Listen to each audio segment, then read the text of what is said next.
배우가 좀 잘하지 않고 그래서 진짜 우울증 걸릴 뻔했어요. 성적 듣고 진짜 이거 내 찐으로 하는 말이다. 지금 약간 살짝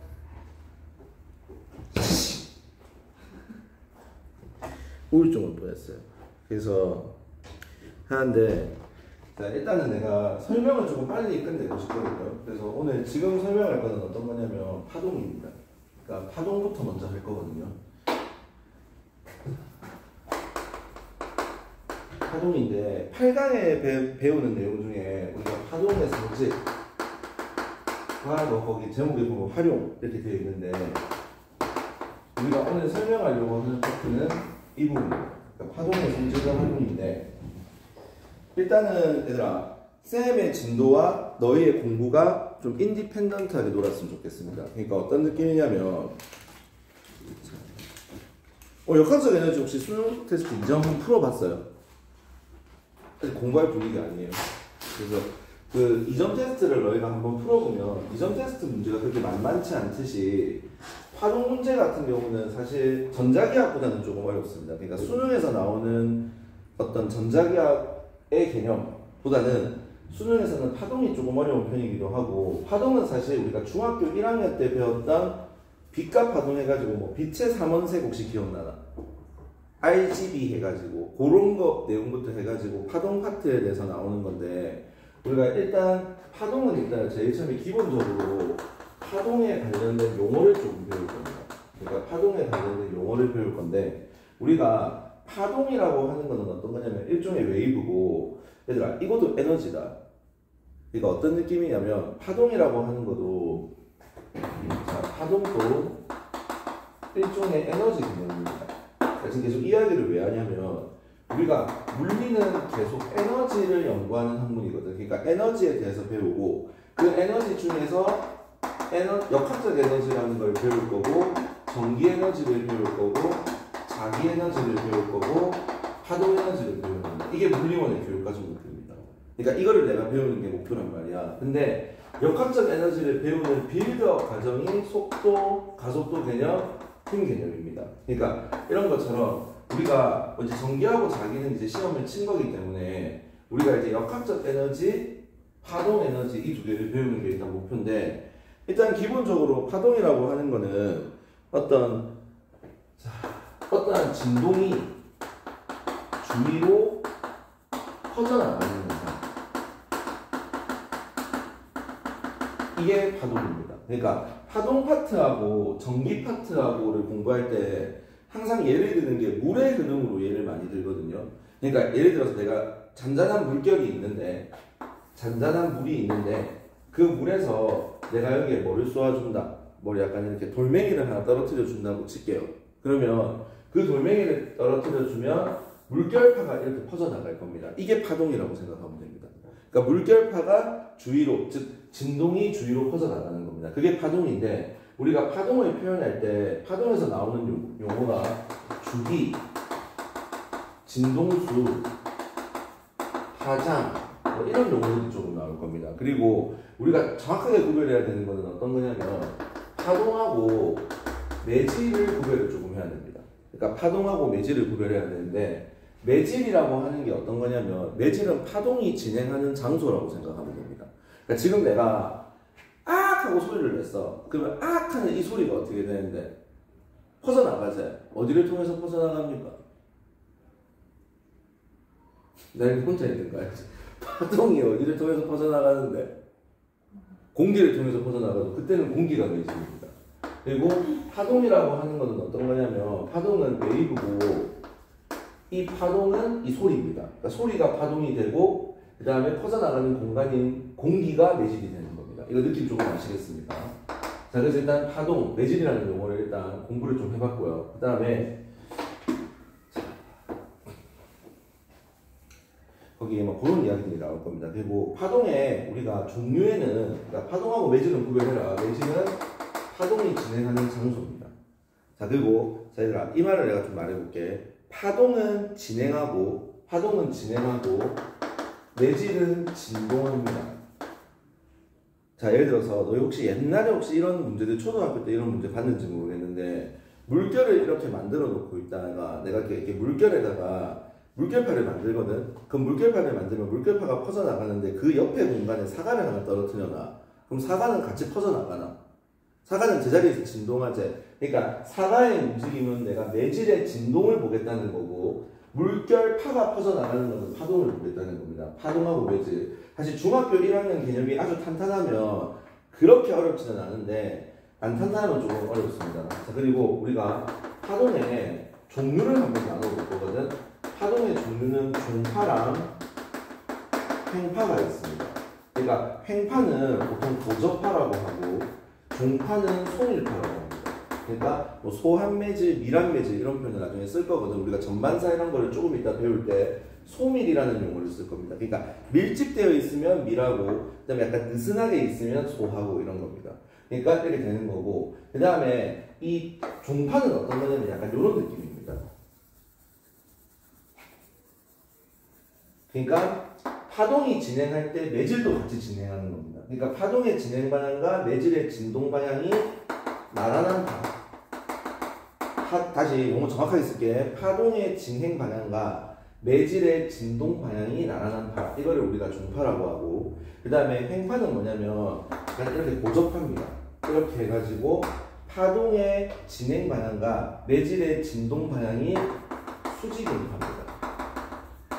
되겠죠? 그래서 보통 우리가 지진파로 치면 P파가 종파고 S파가 횡파입니다. 그러니까 지진파를 공부를 좀 해보면 P파는 어떤 거냐면 약간 이렇게 프라이머리 웨이브라고 해가지고 첫 번째로 도착하는 파고, 그 다음에 S파는 그 다음에 두 번째로 세컨더리 웨이브 해가지고 두 번째로 도착하는 겁니다. 그래서 P파하고 S파 이런 것처럼 종파, 횡파 나누듯이 우리가 보통 나누기도 하고, 그 다음에 종파 같은 경우에 얘들아 제일 대표적인 예는 소리입니다. 그러니까 소리가 종파입니다. 그러니까 소리가 종파고, 그 다음에 횡파라고 하는 건 보통 우리가 S파 이런 거 되고, 그 다음에 우리가 뭐 그 정도만 기억하면 될 것 같습니다. 그래서 종파하고 횡파 이런 것들이 파동의 종류이고, 자, 우리는 얘들아 모든 파를 횡파시켜서 문제를 낼 겁니다. 그러니까 무슨 말이냐면 간혹 가다가 이런 문제가 있을 거야. 용수철파가 대표적인 종파거든 얘들아. 근데 용수철을 제시를 해주고 우리한테 어떤 문제를 내냐면 용수철을 제시를 해주고 여기에서 우리가 횡파처럼 그림을 그려주는 경우가 있을 거야. 다시 한번 말할게. 종파인데 횡파처럼 그림을 그리는 경우가 있을 거야. 그러면 문제가 잘못됐다 생각하지 말고 종파를 횡파처럼 바꾼 겁니다. 되겠죠? 그리고 우리가 그래프를 볼 때 항상 봐야 되는 게 X축 값하고 Y축 값을 봐야 되는데, X축 값이 시간이면 주기에 관련된 문제고 길이면 파장에 관련된 문제입니다. 그리고 무조건 세로축은 뭐냐면 변이가 나올 겁니다. 자, 그러면 내가 횡파를 조금 더 확대해가지고 한번 그려볼게.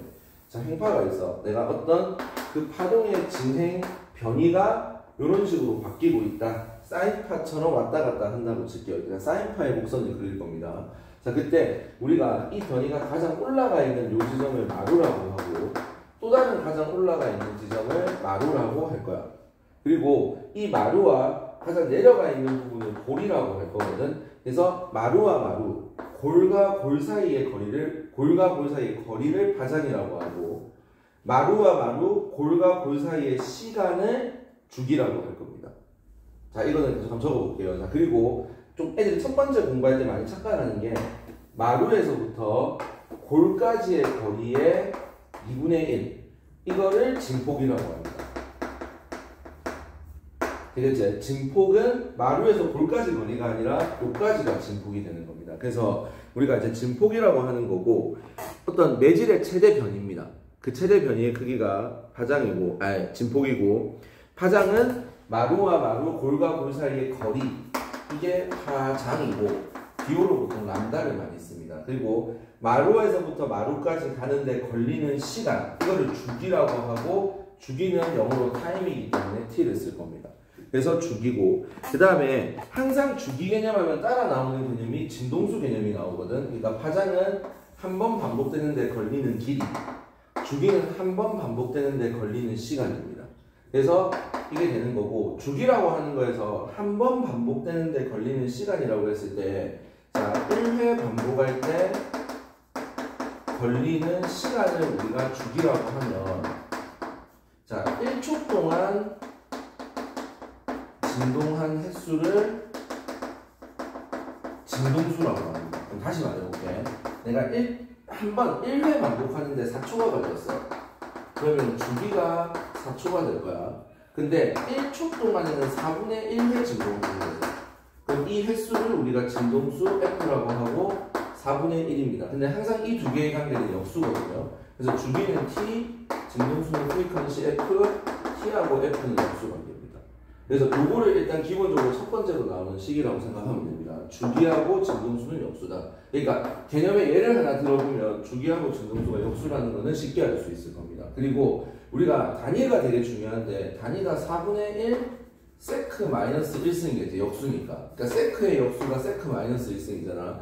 이거를 헤르츠가 발견했다 해가지고 헤르츠를 쓸 겁니다. 그래서 주기의 단위는 세크, 진동수의 단위는 헤르츠. 그 다음에 보통 파장의 단위는 기본 단위는 미터입니다. 근데 우리가 보통 전자기파를 오늘 아마 파동 설명 다 할 거거든요. 그러니까 전자기파에서의 파장은 나노미터를 많이 씁니다. 그러니까 나노미터도 일종의 미터 단위입니다.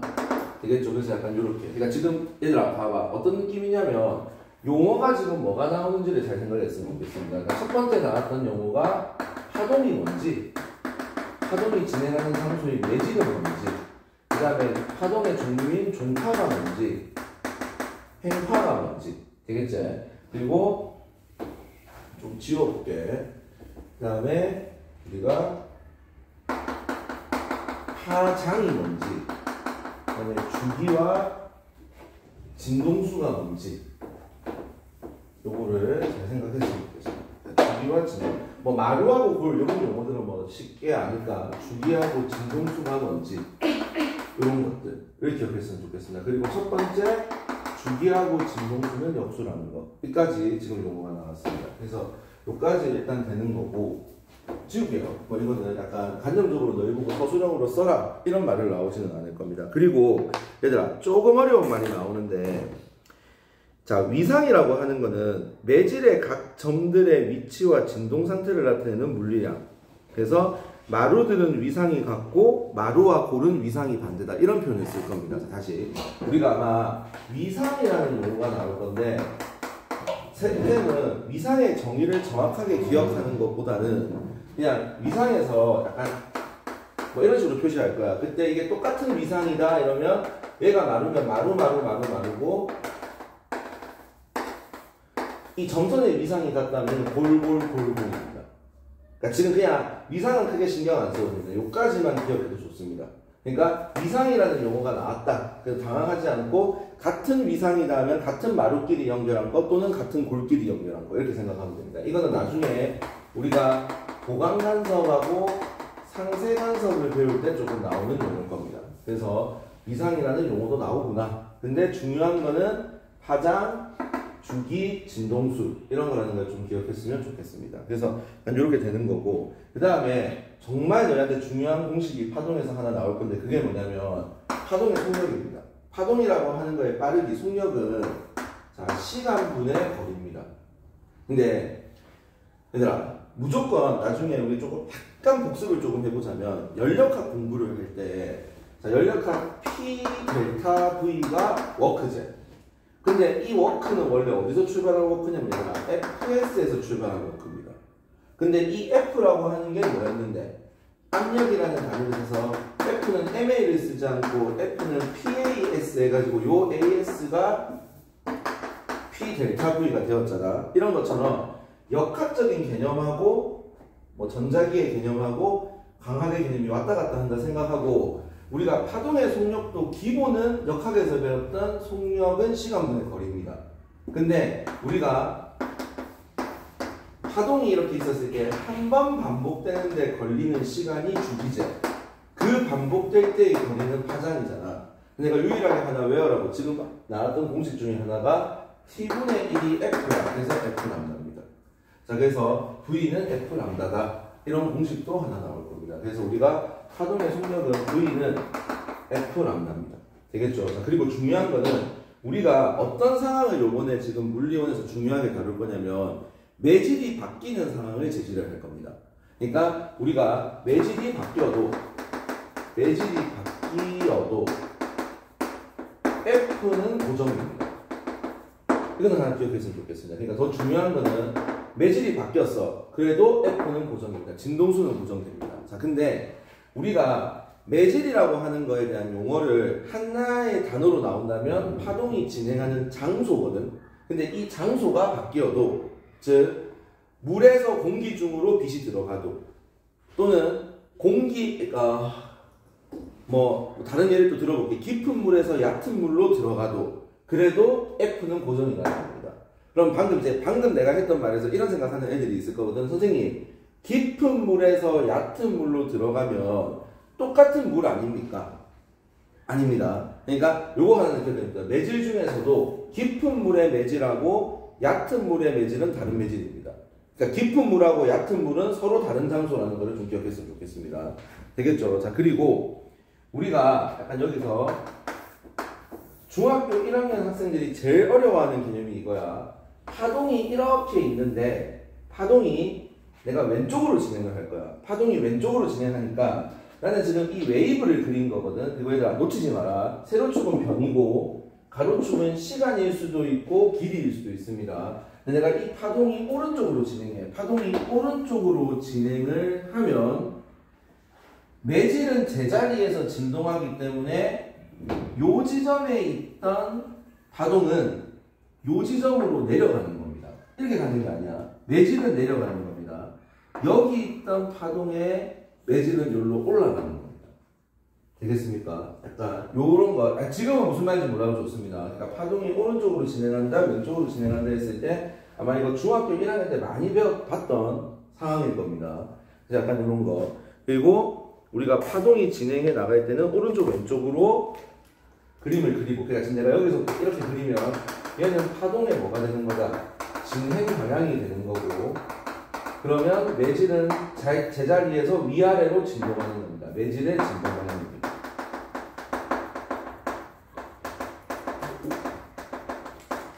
되겠죠? 약간 요거를 잘 기억하면 될 겁니다. 그래서 우리가 파동의 용어를 일단 한번 해봤고, 얘가 지금 이 8강에 대한 내용, 그러니까 수능 특강의 8강에 대한 내용은 내가 설명을 하나씩 할 겁니다. 그러니까 학교쌤이 지금 어느 쌤이 뭘 하고 어느 쌤이 뭘 하고가 이 쌤이 여자쌤이고 역학이 남자쌤 아니야? 그러니까 개파동은 될 수도 있잖아. 그래서 여기는 그냥 짜증나서 다 풀고 갑시다.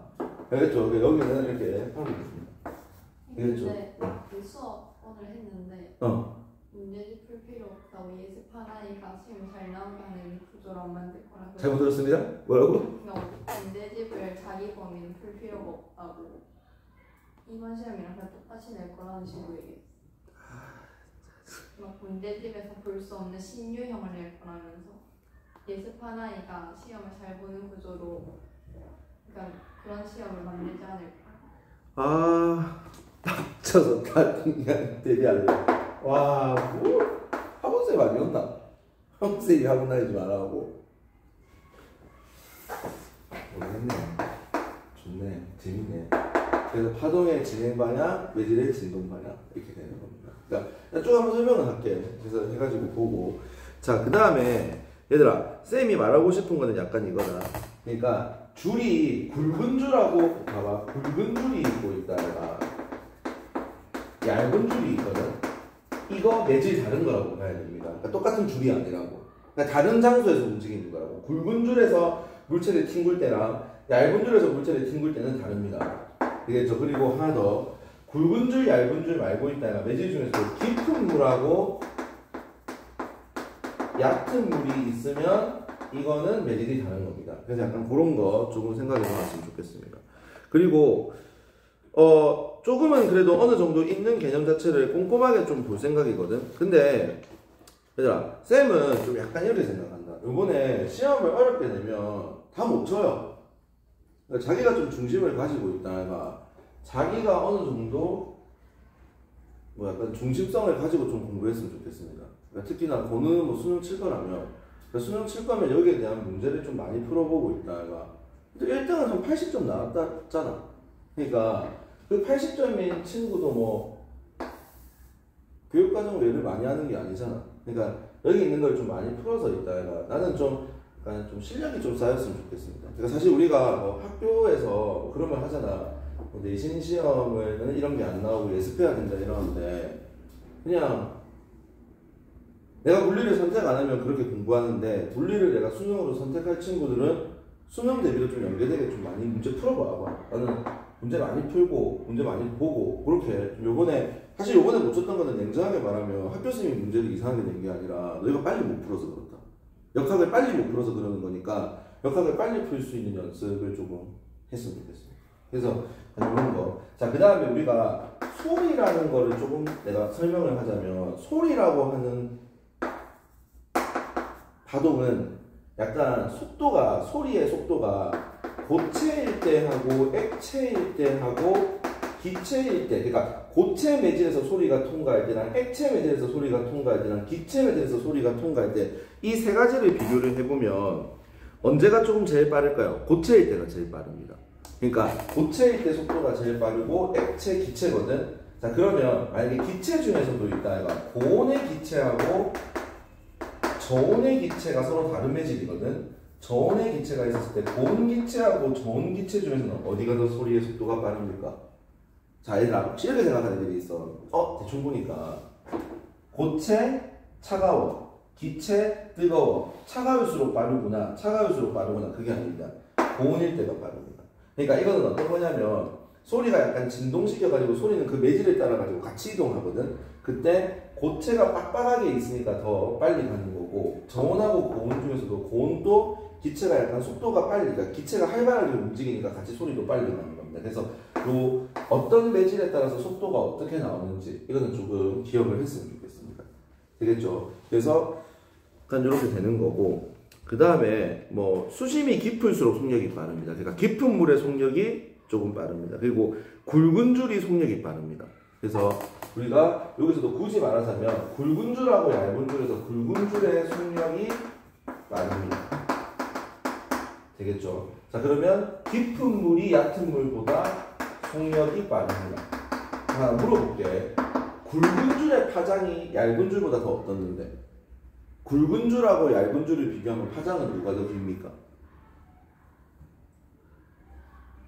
진짜 오늘 혼자 비와서 그렇지. 굵은 줄이 얇은 줄보다 어떻습니까?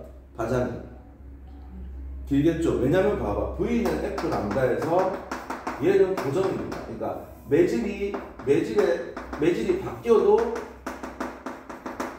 일정해. 그럼 V하고 람다는 비례관계가 됩니다. 이거 두 개는 뭐가 달라진 건데? 매질이 달라진 거지. 매질이 바뀐 거지. 매질이 바뀌어도 뭐는 똑같다. 진동수는 똑같기 때문에 V가 커지면 파장도 커지는 겁니다. 그러니까 굵은 줄이 파장도 길어지고 깊은 물이 파장도 길어집니다. 그리고 뭐 그런 식으로 되는 겁니다. 그리고 소리도 고체 매질, 액체 매질, 기체 매질 했을 때 고체 매질 때 속도가 제일 빠르죠. 속력이 빠르니까 이때의 파장이 제일 길어지는 겁니다. 그래서 약간 그런 정도 느낌을 좀 보면 될 거고 그 다음에 얘들아 파동에 우리가 용어는 약간 요 정도고 그 다음에 우리가 두 번째로 할 게 뭐냐면 파동에 약간 어떤 성질이라고 하는 거거든. 그러니까 지금 이 제목에서 나오는 파동의 성질 이 부분을 배울 겁니다. 그래서 파동의 성질인데 공부 방법에 조금 무게 중심을 하나 잡자. 그냥 어떤 거냐면 내가 그냥 일반적으로 교육과정에 나가는 공부 그러니까 3강, 4강, 8강, 9강에 대한 내용이 완벽하게 숙지되고 수능 특강도 한번 풀어보고 그 다음에 뭐 사설까지는 아니라도 내가 모의고사 같은 문제집도 한 번에 풀어보고 그게 5월에 완료를 시킨 다음에 그 다음에 학교쌤이 말해줬던 니즈에 맞춰가지고 공부를 좀 했으면 좋겠습니다. 힌트를 좀 주고 있을 거니까 그렇게 일단 하고 그리고 뭐 좀 얘들아 힘내라. 박수 한번 칠까? 얘들아 힘내. 오케이. 박수 한번 치자. 힘내라 얘들아. 자 여기 보면 얘들아 좀 약간 파동의 세계에 내가 빠져 들어간다 뭐 이런 느낌으로 건강 좀 힘내라. 왜 이렇게 다 죽어가니? 힘내세요. 예. 뭐 안 좋은 일 있나? 성적 물어봐서 그래?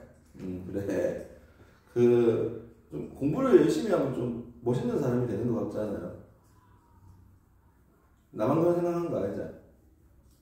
그러니까 약간 그런 느낌 없나? 학교를 다닐 때 학교생이 어려운 30번 문제, 미분 문제를 내어줬는데 내 혼자 풀었어. 그 속으로 약간 좀 친구들이 깔보면서 안 하는 약간 괜찮은 사람이구나. 공부할 때 약간 그런 생각 들잖아요, 얘들아. 그러니까 내가 파동도 그냥 파동이라고 하는 거에 빙의가 되어서 너희가 파동을 한번 그려봐. 내가 파동이다 생각하고 오늘 영 애들이 시체네. 힘내라 얘들아. 성적이 다가 아니다 얘들아. 시험 성적이 다가 아니다. 맞지? 다가 아니다. 혹시 뭐 자퇴나 전학 생각하는 사람? 그래요? 전학? 모르겠어요.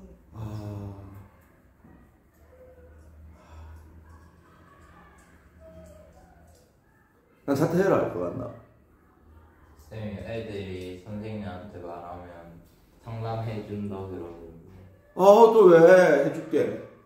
나 스탑할까? 스탑할게. 네? 자, 그래서 배웠습니다. 그러니까 지금 우리가 한 30분, 20분 정도 이야기, 저는 몇 분 이야기했죠?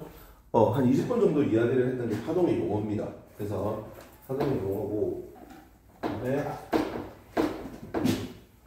자, 모드를 좀 바꿔서 이제 파동의 성질인데, 자, 파동에는 얘들아, 우리가 나중에 뭐 입자성, 그다음에 뭐 파동성 이렇게 이제 뭐 파동의 성질을 보기도 하는데, 그냥 얘들아, 우리 그런 거 구별하지 말고 파동이라고 하는 거는 반사하는 성질이 있거든. 파동의 반사.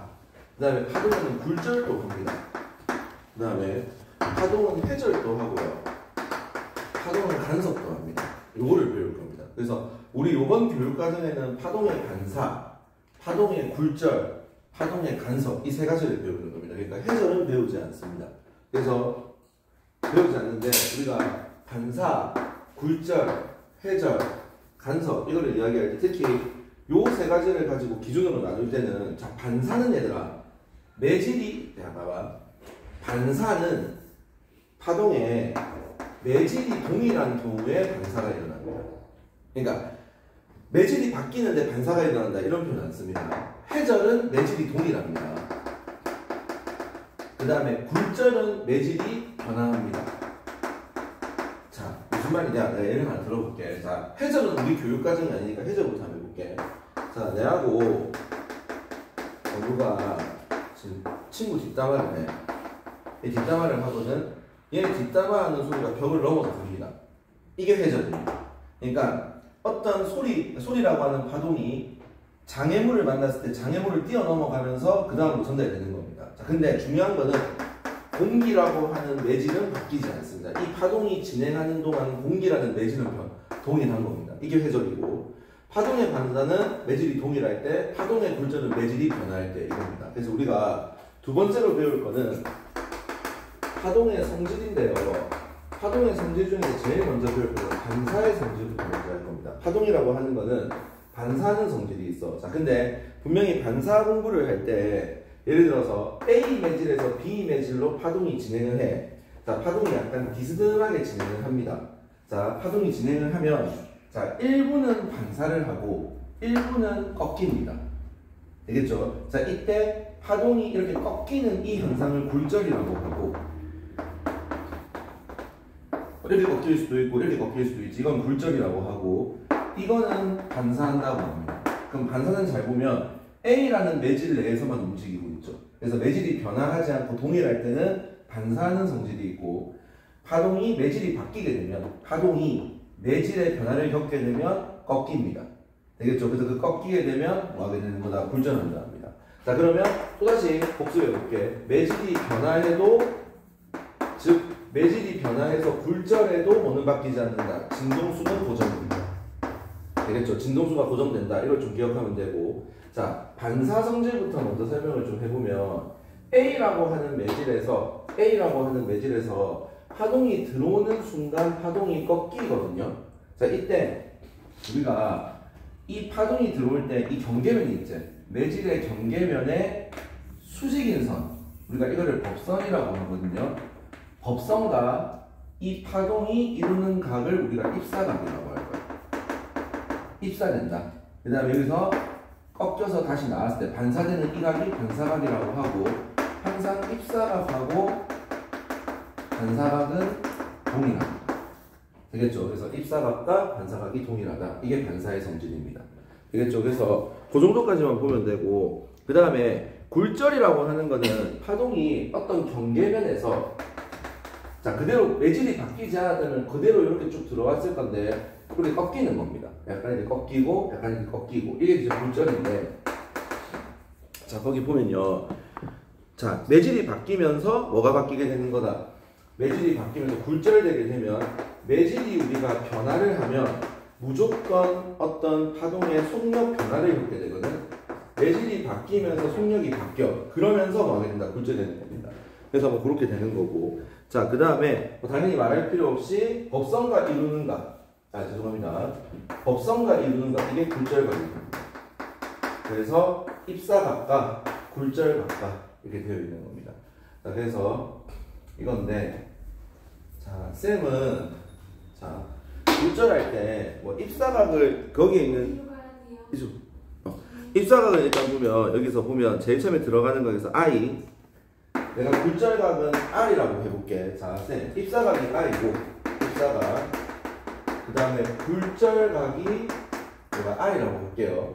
자, 그러면, 사실 거기서 보면, 아마 거기 보면 저희가 굴절의 법칙이라고 해서 나오는 건데, 굴절의 법칙이 어떤 거냐면, 자, 거기 혹시 지금 책을 이제 수능 특강 책을 보고 있는 친구들은, 자, 잘 보면 이겁니다. 각도가 크면 속도가 크고 파장은 반대입니다.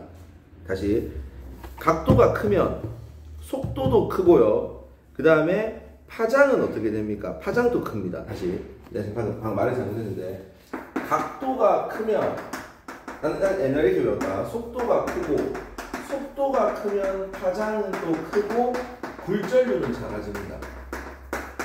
굴절률은 정의로 내가 설명하겠지만, 자, 근데 이 각도는 항상 사인 각도로 표시합니다. 근데 우리가 보통 각도는 0에서부터 90도니까 사인은 각도가 커질수록 사인 값도 커지지. 왜? 사인은 0에서부터 90도일 때까지 이런 그래프를 그리니까 각도가 커지면 사인 값도 커지거든. 자, 그때 약간 이렇게 생각하십시오.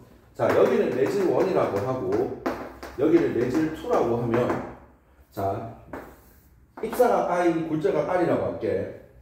사인 I분의 사인 R은 각도하고 속도가 비례한다는 겁니다. 그러니까 요때의 속도, 입사각일 때의 속도를 V1, 그 다음에 굴절각의 속도를 V2라고 하면 V1분의 V2고, 그 다음에 V는 F 람다에 의해서 F가 무조건 일정하죠. 그럼 V하고 파장이랑 속도하고 파장은 비례하거든.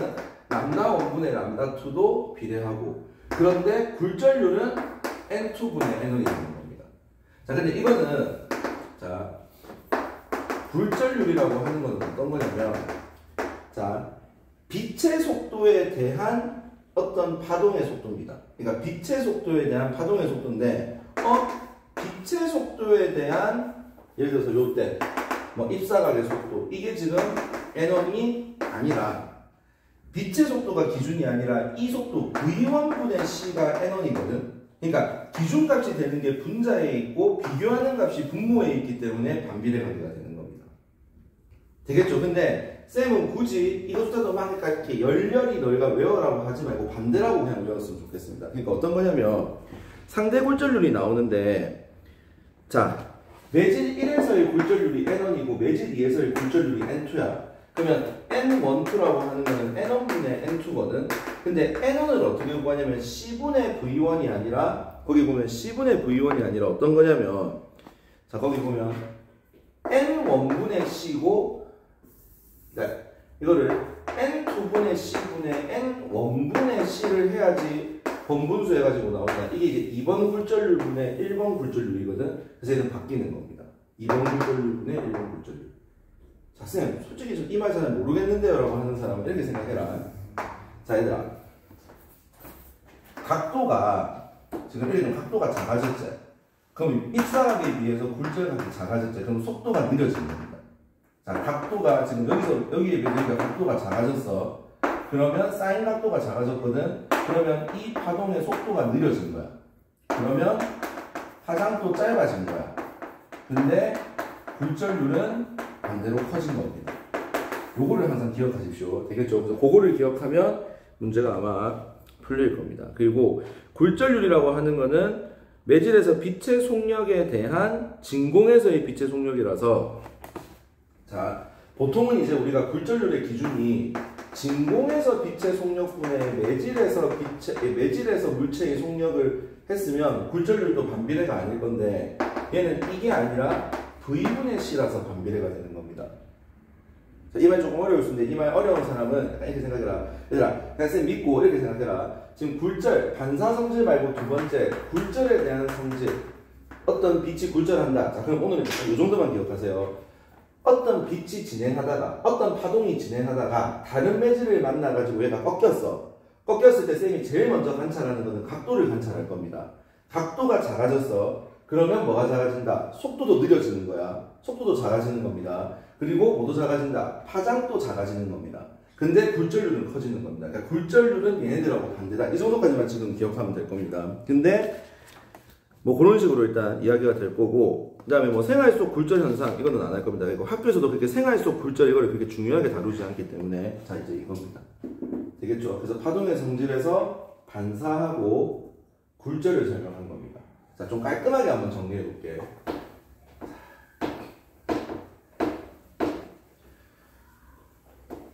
다시 말할게요.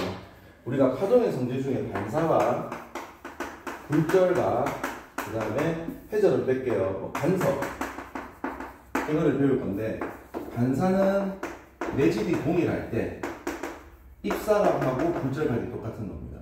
자, 굴절은 매질의 변화를 겪게 되는 겁니다. 그래서 뭐 이거보다 이게 클 수도 있고 굴절각이 클 수도 있는데, 각도, 여기서 말하는 것은 사인 각도가 작아지면 속도도 느려지고 파장도 짧아지고, 그런데 굴절률은 커집니다. 이렇게만 딱 기억하면 될 겁니다. 해놓고 나중에 문제 풀면서 한 번씩 보여줄게요. 자, 그 다음에 간섭은 나중에 배울 거고, 이제 요거 배우면서 이제 세 번째로 배우는 게 뭐냐면 우리가 전반사를 배울 겁니다.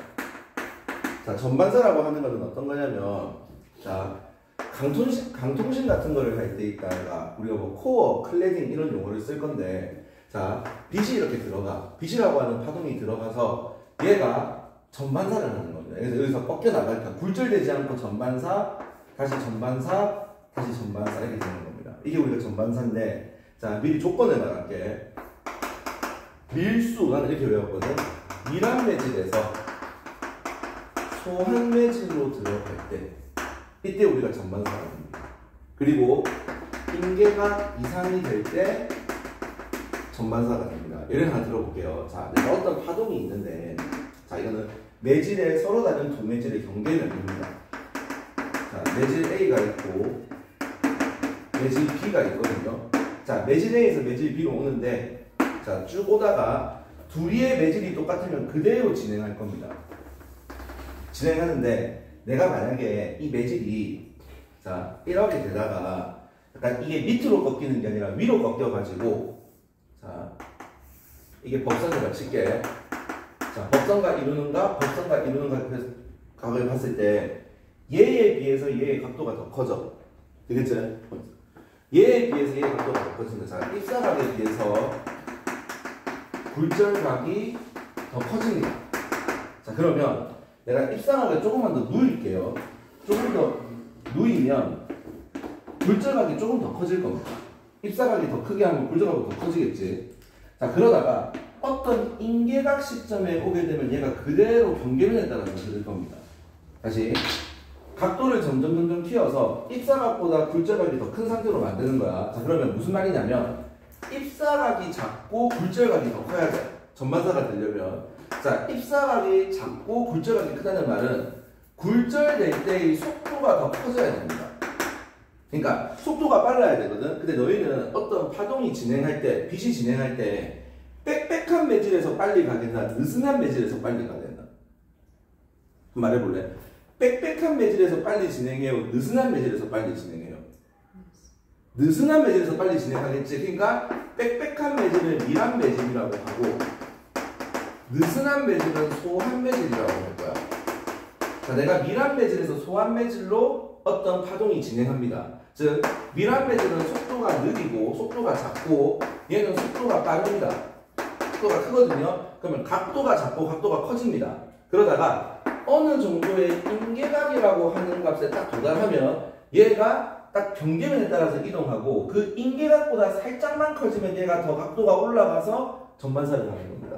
그래서 임계각 이상이 되면 전반사를 하고 미란 매질, 즉 속도가 느린 매질에서 속도가 빠른 매질로 진행을 하면 전반사가 일어납니다. 이 내용이 답니다. 사실 얘들아 개념을 내가 막 장황하게 설명하는 것보다 그냥 항상 이것만 기억해라. 오늘 딱 나중에 결론은 이거다.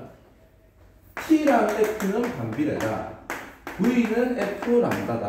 근데 F는 매질이 바뀌어도 바뀌지 않는다. 그리고 매질이 바뀔 때 각도가 커지면 속도가 커지고 속도가 커지면 뭐다? 파장이 커지고 그런데 굴절률은 작아진다. 그리고 전반사라는 게 일어나려면 미란 매질에서 소환 매질로 가야 되는데 여기는 속도가 느리고 얘는 속도가 빠르고 그래서 각도를 키워지고 그 다음에 그러니까 파장도 길어지고 굴절률은 작아지고 이런 식으로 해서 진행된다. 그거만 기억하면 됩니다. 오늘 딱 그거만 머릿속에 내가 지금 위에 적어준 것만 머릿속에 세팅되어 있으면 8강에 대한 개념 설명을 쭉 이해했다고 보면 될 겁니다. 자 그렇게 되는 거고 그 다음에 강통신이 이제 그거고 되겠죠. 그래서 그거까지 일단 하고 그 다음에 우리가 한 개만 더 설명하고 일단 이 흐름을 좀 끊을게. 자 그 다음에 우리가 가볍게 볼 수 있는 전자기파를 조금만 설명할게요. 아마 전자기파인데 지금 학교에서 첫 시간 나갔을 때는 진도 어디 나갔는데 아직 아예 안 나갔어요. 자 전자기파라고 하는 거는 전기파, 자기파 이게 전자기파 이걸 전기파하고 자기파라고 생각하면 되거든. 그냥 어떤 거냐면 전기장이 자기장을 유도하고 자기장이 전기장을 유도하는 겁니다. 즉 전기장이 자기장을 유도하고 자기장이 전기장을 유도하면서 서로서로 진행해 나가는 겁니다. 그래서 전자기파는 굳이 매질이 없어도 진행이 가능합니다. 근데 전기파와 자기파, 전기장과 자기장이 서로서로 유도하면서 나아가는 파 이런 파동이고 그 다음에 일단 기본적으로 전기장과 자기장의 진동 방향은 수직이고 얘네들의 진동 방향은 진행 아니라 진동 방향은 수직이고 그러면서 서로서로 유도해가지고 파장은 진행해 나가는 거거든. 그래서 얘는 수직이고 진행해 나가고 서로서로 수직이고 진행해 나가기 때문에 얘는 행파입니다. 되겠죠. 그리고 전자기파는 우리가 파장별로 한번 나눠 볼 거거든. 근데 사실 우리가 그때 원자 보어 스펙트럼 모형 할 때 전자기파를 살짝 설명했기 때문에 파장별로 나눌 때 우리가 가시광선 영역이 있고 그 다음에 자외선 영역이 있고 그 다음에 X선, 감마선이 있고 가시광선보다 에너지가 좀 더 약해지면 적외선, 더 약해지면 뭐 마이크로파, 이게 약간 전자레인지파입니다. 그 다음에 여기는 전파 이런 식으로 나뉠 겁니다. 그래서 마이크로파 여기는 라디오파라고 할게요. 그냥 전파 말고 라디오파, 마이크로파, 적외선, 가시광선, 자외선, X선, 감마선 이렇게 되는 건데 보통 이 숫자를 좀 외웠으면 좋겠습니다. 1로 갈수록 에너지가 커지거든요. 근데 우리 보어 할 때 배웠죠. 에너지는 HF, H 람다분의 C. 이제 이게 무슨 말인 줄 알 거야. 속력은 시간분의 거리고 주기분의 파장이고 F 람다고. 근데 V는 F 람다인데 F는 람다분의 V인데 전자기파는 빛의 속력으로 간다고 가정하기 때문에 F는 람다분의 C입니다. 그러니까 사실 우리가 파동 파트를 배우고 나서 원래 이제 이거를 배우면 좀 더 이해하기 쉬울 건데 우리 그때 보호 이론할 때 이거 아마 배웠을 겁니다. 자 그럼 이거는 에너지가 커. 그러면 파장은 람다는 짧아. 진동수는 커집니다. 근데 이 파장의 수치가 이쪽으로 갈수록 짧아지기 때문에 이쪽이 한 380에서 여기가 한 780 나노미터 되거든. 그러면서 파장이 더 짧아지면 에너지가 점점 세지고 파장이 더 길어지면 에너지가 점점 강해지는 겁니다. 그러니까 죄송합니다. 파장이 더 길어지면 에너지가 약해지고 파장이 짧아지면 에너지가 강해지는 겁니다. 그리고 뭐 굳이 말하자면 이쪽이 빨간색이고 빨간 쪽 하나는 보라색이고 눈에 보이는 광선. 적외선 같은 경우는 미쳤나요 저거 왜 이러지? 자 여기가 빨간색이고 여기가 보라색이고 보라색의 자외선, 빨간색의 적외선. 그리고 X선 같은 경우에는 암 진단, 감마선은 암 치료 뭐 이런 식으로 내가 세부적인 것들은 좀 외우면 될 겁니다. 그리고 다다파가 뭐예요? 잘못했습니다. 맨 다다파가 레디오파, 라디오파, 마이크로파, 적외선, 가시광선, 자외선, X선, 단반전 이겠죠. 이렇게 되고, 우리가 이제 남은 사실 8강의 개념은 이제 파동의 간섭이거든. 그래서 간섭 정도만 조금 보고 그렇게 해서 간섭을 다음 시간에 할까요? 간섭을 내가 보고 녹화를 찍어주던가 설명을 하던가 그렇게 할게요. 그래서 일단 여기까지 좀 하고